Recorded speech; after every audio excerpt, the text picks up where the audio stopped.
What you're seeing right here is the beginning of a documentary that is going to start to show what's happening, what's been happening at Standing Rock.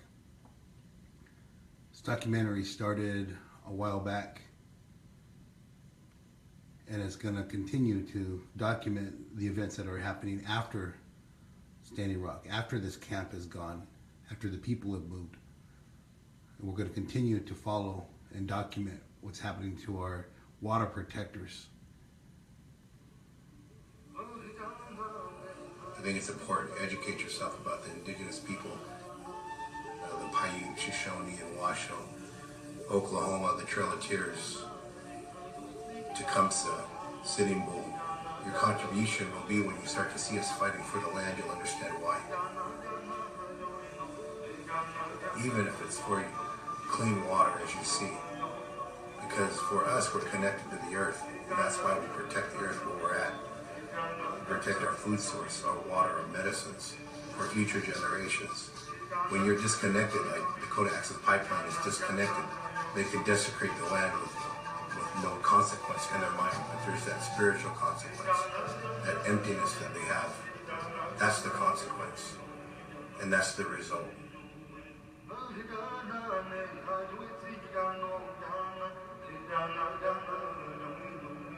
The time has begun.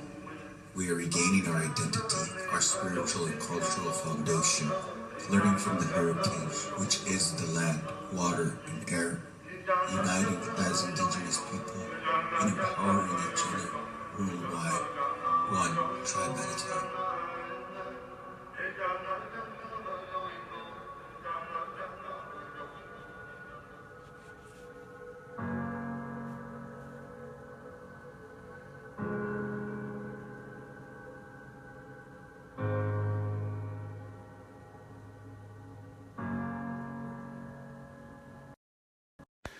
So here's the beginning.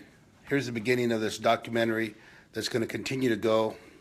Let me get it off my room.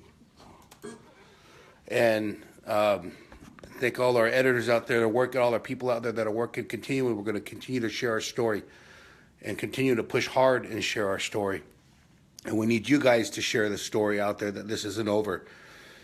It's not over until everyone has been removed from the Dakota Access Pipeline site, as you're looking with the National Guard, the mercenaries, the local law enforcement, again, the fish and wildlife, as well as Border Patrol. Didn't realize that when we left to come home to be with our families that we were the media there. And so what we need is our water protectors to also start documenting what's going on around camp, what's going on the other side, and be safe while you're doing it. These stories aren't over, and they're just beginning. Many of the stories are just beginning as the water protectors are starting to go into the legal battle now. And we're going to continue to document the violations of the due process is what we're witnessing here. Simple trespassing from the beginning of this documentary that showed that was simple trespassing that is now taking its level to felony trespassing. The process, the due process that happens is when you go to court, you have a good time to share your story and put together your evidence. What we're seeing with Warren County and the courts there is that they're not giving you adequate time for that due process. And so we need to make sure that our water protectors have the legal representation and their legal right to protect themselves from the injustice that's being pushed their way. Also with the jury that we would say normally in any other state would be neutral is not neutral there. And so that neutral has to be many of our members from the Cannonball Reservation, many of our members from the local areas of the reservations around them. So keep in mind, guys, keep sending your thoughts, keep sending your information. Tomorrow we're going to be talking about this at the University of Washington and the law school, and bringing these issues up that are real, that when I'm sharing this story here in Washington, a lot of people can't get it, can't fathom that this is really happening. How can police be militarized today in the way they've witnessed it? And when I show them the videos of Kirschmeyer, they can't believe this guy. When I show them videos of his officers, they can't believe it. when I show them videos of Officer Mall when he stole the drone, when he lied about having a warrant, and we watch the whole process. They can't believe that. How come they're not held accountable? Who's holding them accountable? When they saw the 911 call where the lady called in about the militia-style police and that the water protectors needed help, they couldn't believe that.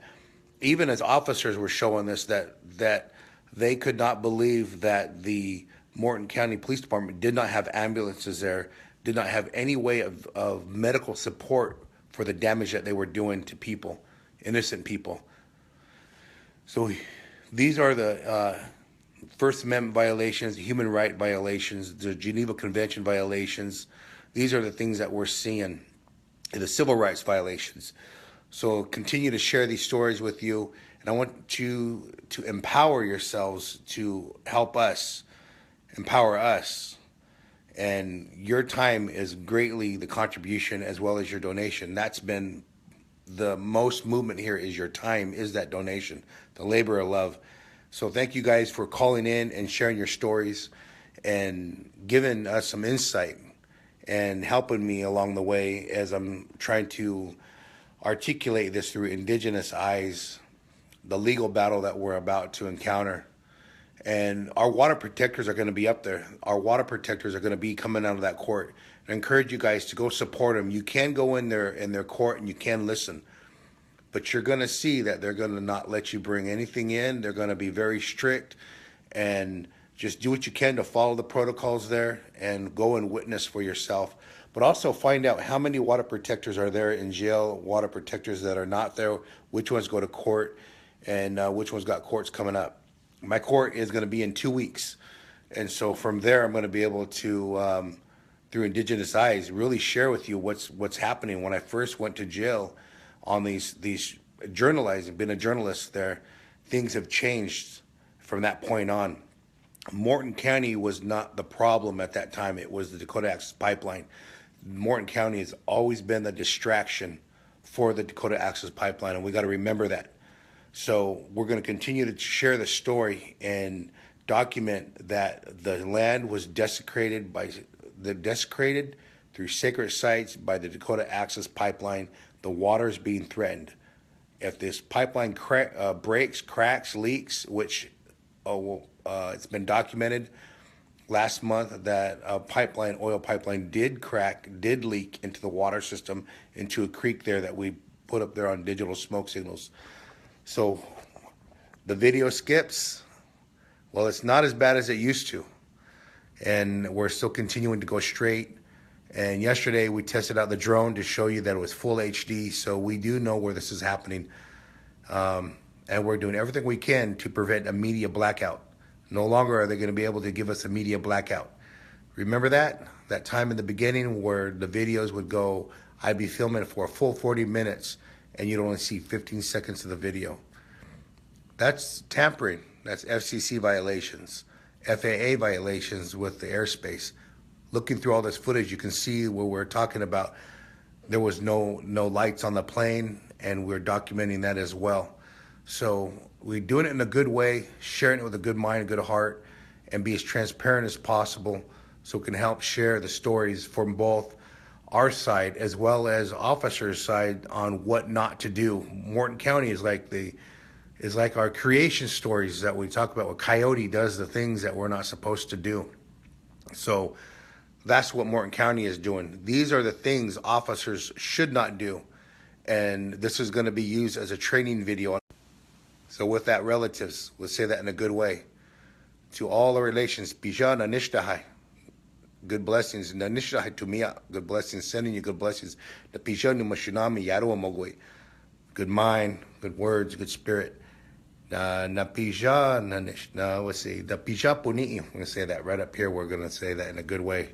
Watch this in a good way and share our story and empower our tribal leaders to now focus on the inherent sovereignty that's going on, the inherent right that's going on. This is an opportunity right now for leaders across the country to participate and to help the Standing Rock tribe follow through with the inherent right. follow through, that they have the support to fight for their 1851 treaty, the treaty land, that this is the turning point right now. If they fall off of that, things are going to change. If they follow through with that, many of those charges will not stick to our water protectors. They will have that land back to the tribe. So my call out is to all tribal leaders to support the Standing Rock Tribal Council, to support all the districts, to fight for their land, fight for that inherent right, and fight for that treaty land. Send your letters, send your lawyers, your inherent right lawyers. I don't think, again, your average Indian law attorney is going to work there. We're looking at inherent rights. Send our treaty people down to help them articulate what does that mean. Fight for the land, and to give them that warrior spirit, that to continue to go, because the people are already going. They're already suffering. They're already sacrificing to be there and to support the Standing Rock tribal leaders and community, that they're there to protect the land and protect the water and protect the sacred. So this is important that you fight for your land as well on the inherent right. And I know that's what you're doing. So I'm asking all the leaders around the country to show your support with your legal, with your advice, with your stance on sovereignty, inherent rights, and follow through with that. Not delegated, but inherent. And give them that letter, give them that call of support, that you're there behind them all the way, because this is going to be a moment that is going to change for all the water protectors that were arrested on the North Camp, that were arrested farther down and on the bridge. Is that is treaty land. That is treaty land. So many blessings.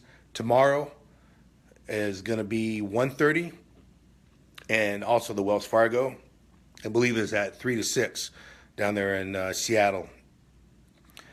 It took me a while to divest, guys. I got back home, had to get all the bills going and get them all out of the way, and finally divested it into a credit union today. So I felt very proud, and I'll also upload that video later on and to share with you guys. And look, the bags are almost gone. Finally getting some rest, finally working on this film and getting this documentary going out for everyone to pass and share our story, an indigenous story, and through indigenous eyes.